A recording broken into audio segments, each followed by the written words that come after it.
சீரியல்களின் full எபிசோடுகளை Sun டிவியில் ஒளிபரப்பான உடனே எக்ஸ்க்ளூசிவாக சன் நெக்ஸ்டில் மட்டும் ஃப்ரீயா பாருங்கள். டிஸ்டர்ப் பண்ணிட்டேன். அதான் டிஸ்டர்ப் பண்ணிட்டேன்ல, அப்புறம் என்ன சாரி? என்ன விஷயம்? இல்ல, குழந்தைக்கு இன்னைக்கு பர்த்டே. அதுக்கு நைட்டு நான் விஷ் பண்றேன்னு சொல்லியிருந்தேன். ஆனா இங்க ரூம் கதவை யாரோ வெளிப்பக்கம் பூட்டி வச்சிருக்காங்க. ப்ளீஸ் கொஞ்சம் கதவை ஓபன் பண்ண சொல்றியா? தேவையில்ல, அவளுக்கு நான் விஷ் பண்ணிட்டேன். நீ பண்ணணும்னு அவசியம்லாம் இல்ல. Please please please please. 5 வருஷமா நான் தமிழ் கூடவே இல்ல, இப்பதான் நான் அவ கூட இருக்கேன். விஷ் பண்ணிக்கிறேன்னு ப்ளீஸ் கதவை திறந்து விட சொல்ல. என்னால முடியாது, போனவே. ப்ளீஸ் சுந்தரி, கதவு திறந்து விட சொல்ல. மாஸ்டரா தானே விஷ் பண்ண போறேன். நான் என்ன அவளோட அப்பா சொல்ல போறேன்? சொன்னாலும் சொல்லுவேன், உன்னால நம்ப முடியாது. நீ அவளுக்கு அப்பாங்கிறத உணர்ற. எப்போவோ நீ இந்த வீட்டை விட்டு போயிருக்கணும். நான் அந்த மனசு கேட்காம உன்னை இந்த வீட்டுக்குள்ள வச்சிருக்கேன்.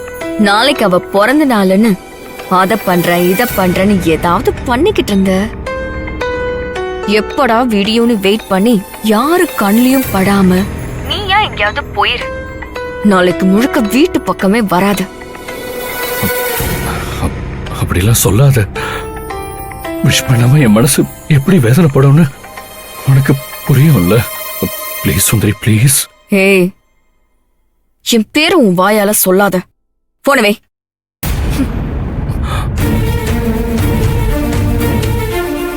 நீ எப்படி என் பொண்ணுக்கு பர்த்டே விஷ் பண்றன்னு நானும் பாக்குறேன்டா.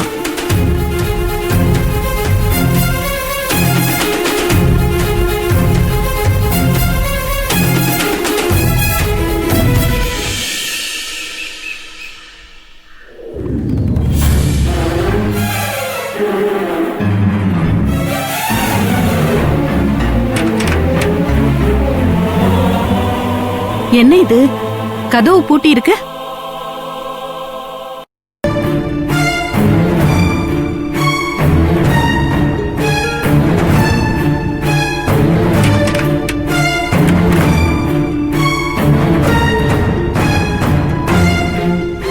டேய் கார்த்திக், என்னடா கதவு வெளியில பூட்டி வச்சுட்டு உள்ள என்ன பண்ற? மா லூசாமா நீ?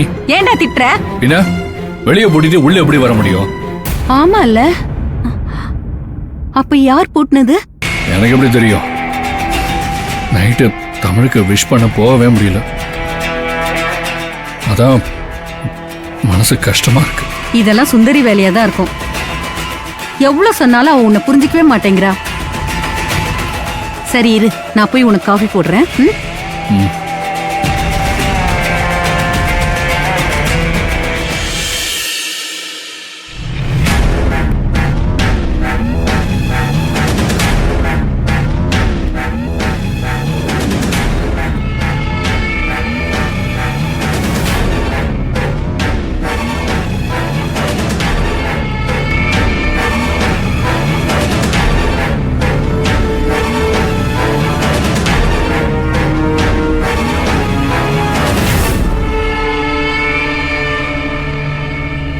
நான் சொன்னது புரிஞ்சதில்ல?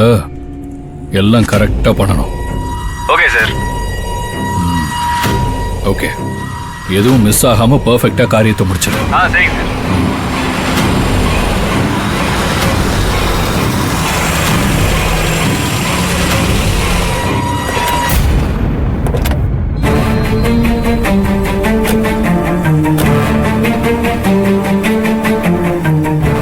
சார், உங்களை தான் பார்க்க வந்தேன். என்னையா? சொல்லுங்க சார். ஒன்றும் இல்லை சார், ஒரு சின்ன என்கொயரி, அதான் உங்களை கூட்டு போலான்னு வந்தேன். என்கொயரியா? ஏன் மேலையா? புரியல சார், நான் என்ன பண்ணேன்? நீங்க ஒன்றும் பண்ணல சார். அரியலூர் ஒரு ஸ்கூல்ல நடந்த கேஸ் தான். இப்போ அது வேற மாதிரி மாறி இருக்கு. எவிடன்ஸ்க்காக உங்களை என்கொயரி பண்ணணும். கொஞ்சம் ஸ்டேஷன் வரைக்கும் வாங்க சார். எதுவாக இருந்தாலும் இங்கேயே கேளுங்க சார். நான் எதுக்கு ஸ்டேஷன் வரைக்கும் வரணும்? நான் வரல சார். சார் சொன்னா புரிஞ்சுக்கங்க, இது பெரிய கேஸு. உங்களை என்கொயரி பண்ணணும், வாங்க. எனக்கு முக்கியமான வேலை இருக்கு, என்னால வர முடியாது. தயவு செஞ்சு புரிஞ்சுக்கோங்க ப்ளீஸ்.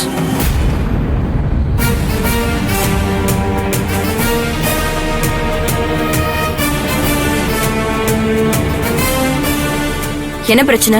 மேடம், அரியலூர்ல ஒரு கேஸ்ல இவர் சம்பந்தப்பட்டதா ஒரு கம்ப்ளைண்ட் வந்திருக்கு மேடம். அதான் என்கொயரி பண்றதுக்காக இவரை கூட்டு போக வந்திருக்கேன் மேடம்.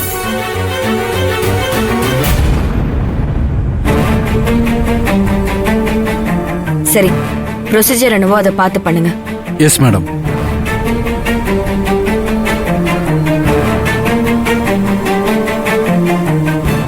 சார் கிளம்புங்க சார். சார் சார் எல்லாத்தையும் இங்கேயே கேட்டுருங்க சார். எதுவாக இருந்தாலும் நான் மறைக்காம சொல்றேன்.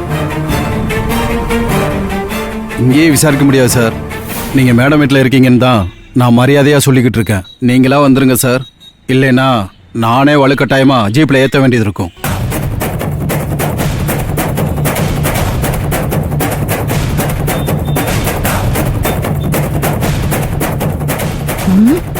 கிளம்புங்க சார்.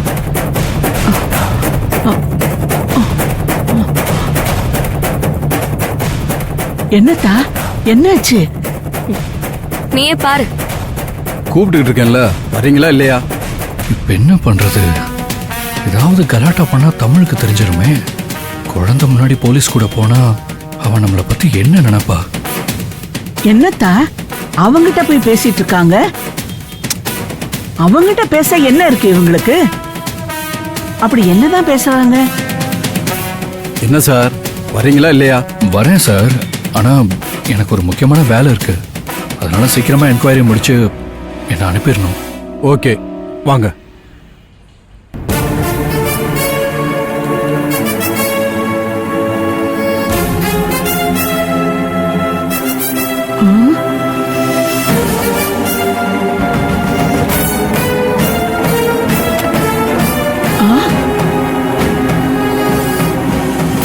என்னத்தா, அவனை கூட்டிட்டு போறாங்க.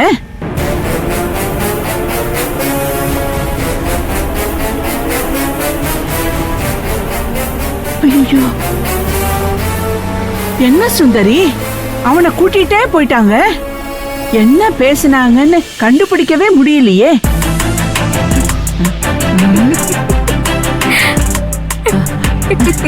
ஏய், இதெல்லாம் உன் வேலை தானே? பின்ன வேற யாரு?